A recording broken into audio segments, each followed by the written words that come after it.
बिना अन्न जल के माता सीता कैसे जीवित रही लंका में। कहानी शुरू करने से पहले आपसे विनम्र निवेदन है कि हमारे चैनल को लाइक, शेयर और सब्सक्राइब करके कमेंट बॉक्स में जय श्री राम अवश्य लिखें। धन्यवाद। रामायण में ऐसी बहुत सी रोचक कहानियां हैं जिनके बारे में हम सोचने के लिए मजबूर हो जाते हैं। ऐसी ही एक कथा यह है कि जब सीता जी को रावण चुरा कर लंका ले गया तब वहां उन्होंने अन्न जल का त्याग कर दिया। उन्होंने रावण के द्वारा दिए गए किसी भी चीज को खाने पीने से इनकार कर दिया था और इस तरह वे अपने प्राण त्याग देने का संकल्प ले चुकी थी।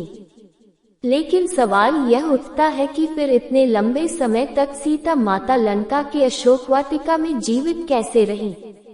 बिना अन्न जल ग्रहण किए माता सीता के प्राण की रक्षा कैसे हुई।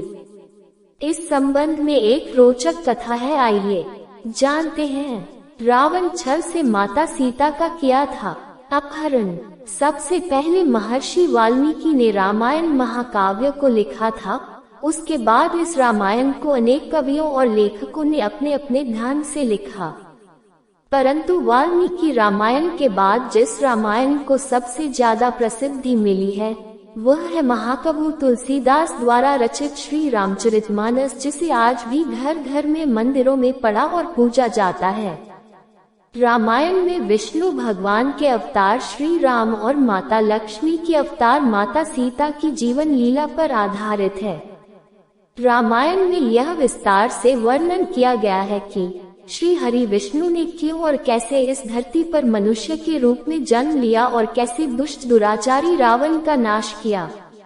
लेकिन क्या आप जानते हैं कि रामायण में अनेक गूढ़ और रहस्यमय बातें भी हैं जो सामान्यतः हम और आप नहीं जानते।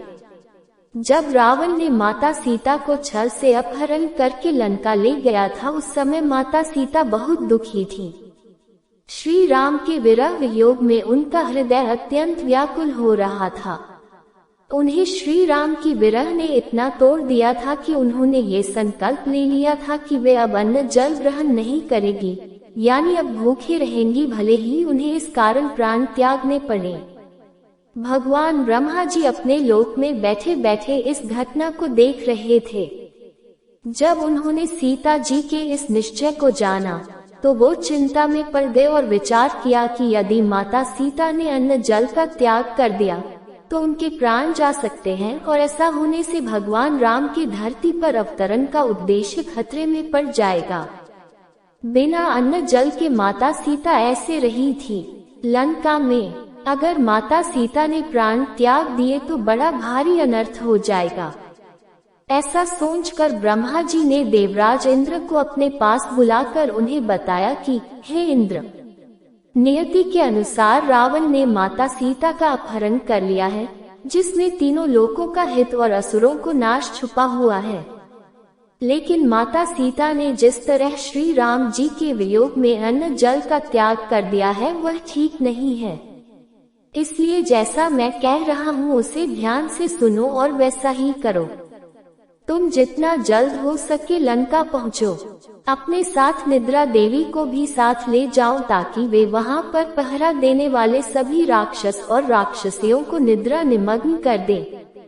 ब्रह्मा जी ने इंद्र को दिव्य खीर सीता माता को खिलाने के लिए दी और कहा कि राक्षसों में से किसी को भी यह मालूम नहीं होना चाहिए कि तुम ये दिव्य खीर सीता को खाने के लिए दे रहे हो। ब्रह्मा जी से आदेश पाकर देवेंद्र निद्रा देवी के साथ लंकापुरी में पहुंच गए और देवी निद्रा ने अपने प्रभाव से सभी असुरों को सुला दिया। फिर इंद्र देवी सीता के पास गए। पहले तो माता सीता ने इंद्र को देवता समझने में थोड़ी देर की और आशंका व्यक्त की, लेकिन इंद्र के प्रमाण देने पर फिर वे मान गईं। तब ब्रह्मा जी दिए हुए खीर को माता सीता को देते हुए उन्होंने कहा कि इसे खा लेने से आपको हजारों वर्षों तक भूख प्यास नहीं सताएगी।